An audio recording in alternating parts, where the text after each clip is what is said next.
नमस्कार शेतकरी मित्रांनो, स्वागत आहे आपल्या अर्थशेती या यूट्यूब चॅनलवर। ज्या पद्धतीनं तुम्ही रिझल्ट पाहू शकता, हे आपल्या येथील एक आमचे मित्र सहकारी शेतकरी आहे। त्यांनी आपल्या येथील जे नियोजन आहे, आपण जे अर्थशेती यूट्यूब चॅनलवर जे नियोजन टाकतो, तेच नियोजन त्यांच्या शेतामध्ये टाकले आहे। आता त्याचे जे रिझल्ट आलेले आहे ते तुम्ही या व्हिडिओमध्ये बघू शकता। तर आता सध्या त्यांच्यासोबतच आपण मुलाखत घेऊन त्यांचे जे अनुभव आहे ते शेअर करू आणि जे रिझल्ट्स आहेत ते तुम्ही व्हिडिओमध्ये बघूच शकता। त्याचे रिझल्ट्स आणि त्यांना याचा जो अनुभव आलेला आहे तो सुद्धा। नमस्कार भाऊ, युवा शेतकरी आहेत। त्यांनी आपल्या अर्थशेती यूट्यूब चॅनलवर जो आपण दरवेळेला जे व्हिडिओ टाकतो, जे मार्गदर्शनक व्हिडिओ टाकतो, त्यामुळे त्यांना काय फायदा झाला हे सुद्धा समजून घेऊ। नमस्कार भाऊ। नमस्कार। तुम्ही यावर्षी तूर लावली, हो, तर यावेळेला तुम्हाला आतापर्यंत कशा पद्धतीचं नियोजन वाटत आहे? बघा, कसं आहे सर, आपण ना सुरुवातीला जे नियोजन केलं ते 1 फुटावर आपण तूर लावली। बघा, दिसतच आहे तुम्हाला। हो, 1 फुटावर 1-2 झाडं दिसून राहिले। बरोबर 1 फुटावर त्याची लागवड केली आहे, तुम्हाला दिसतच असेल। तर आपण याला 2 हे केलेले आहे, खत टाकलेले आहे। बघा, कट आपण जेव्हा कट करतो ना तेव्हा आपण हे केलेलं आहे, त्याला पहिलं खत टाकलेलं आहे। त्याचं खताचं नाव आहे 20-20-0-13 हे आपण यूज केलंय त्याच्यात। अच्छा, म्हणजे खताचा वापर तुम्ही कितीदा केलाय? तसा 2दा केलाय तसा। पहिला जेव्हा कट केला तेव्हा करतो तेव्हा आपण 20-20-0-13 टाकलं। तेव्हा आपण 14-35-14 हे दुसरं खत टाकलं। दुसऱ्यांदा म्हणजे तुम्हाला त्याचा फायदा काय झाला तसं लक्षात येऊन राहिलं? फायदा असा आहे दादा, खरं सांगायला झालं तर ब्रँचिंग मस्त होते खतामुळे।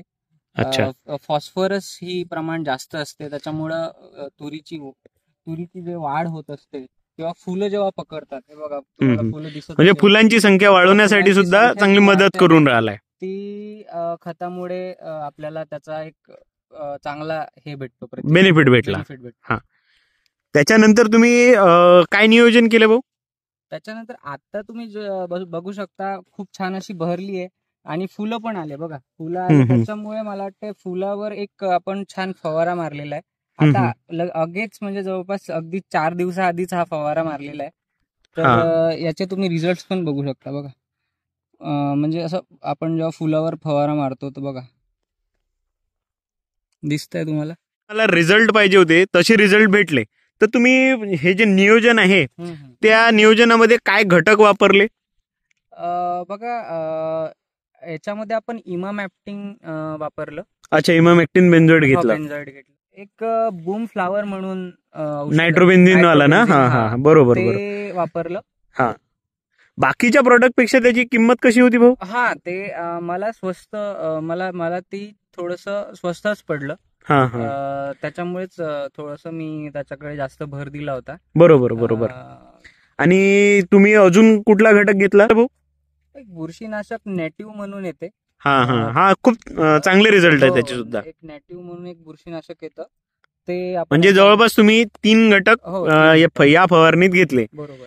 तर भाऊच्या या फवारणीमध्ये आपल्या अर्थशेती यूट्यूब चॅनलचा थोडा साथ होताच, त्यामुळे त्यांना काय फायदा झाला ते सांगतील। दादाचे यूट्यूब चॅनल मी मागच्या वर्षीपासूनच बघतो आणि मागच्या वर्षी पण मला छान रिझल्ट मिळाला। तर मला त्या रिझल्टनुसारच यावर्षी पण मी एक व्हिडिओ बघितला की तुरीची लागवड आणि त्याचं नियोजन हे कसं करायचं असतं। आणि आता कसं आहे, युवा शेतकरी म्हटल्यावर थोडंफार नॉलेज हे कुठून तरी आपण गोळा करतो।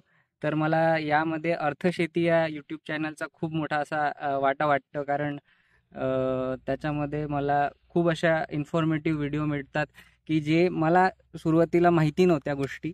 तर त्या नियोजनानुसार मी आपली तूर किंवा सोयाबीनची लागवड तर असं करत राहतो। खूप खूप धन्यवाद भाऊ, तुम्हाला चांगले उत्पादन भेटो आणि निसर्गाने जर साथ दिली तर खूप चांगले रिझल्ट येऊन जातील। तर अशा पद्धतीने आपण इथे नियोजन केले होते आणि भाऊंनी सुद्धा काटेकोर पद्धतीने त्याचे प्रमाण वापरले। तेवढे, आणि सरते शेवटी फवारेची जी किंमत आहे ती कमी करणे आहे आणि रिझल्ट चांगले घेणे हेच आपलं एक मुख्य उद्दिष्ट असते. आणि ते भाऊंनी यावेळेला काटेकोर पद्धतीने केल्यामुळे त्यांना त्याचे रिझल्ट सुद्धा दिसून येत आहे. आता फक्त 4 दिवस झाले, त्याचे जे रिझल्ट आहे ते तुम्ही बघू शकता.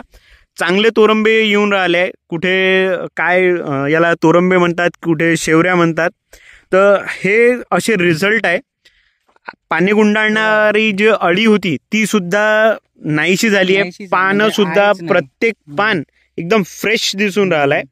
ग्रीननेस म्हणजे जे फोटोसिंथेसिस म्हणतो आपण, ती चांगल्या पद्धतीनं होऊन राहिली आहे. कुठे जसा पाने गुंडाळणाऱ्या अळीचा किंवा बुरशीचा असा कुठलाच इथे अटॅक दिसत नाहीये. तर हे नियोजन आपल्याला प्रत्येक वेळेस करायचं आहे, कारण आपल्याला जर चांगले उत्पादन पाहिजे आहे तर आपल्याला त्याची निगा राखणे, त्याची काळजी घेणे आवश्यक आहे. तर भेटूया आपल्या अशाच नवीन इन्फॉर्मेटिव्ह व्हिडिओसोबत, दुसऱ्या फवारणी सोबत आपण येऊया. तोपर्यंत आपलीही काळजी घ्या आणि आपल्या तुरीची सुद्धा काळजी घ्या. धन्यवाद.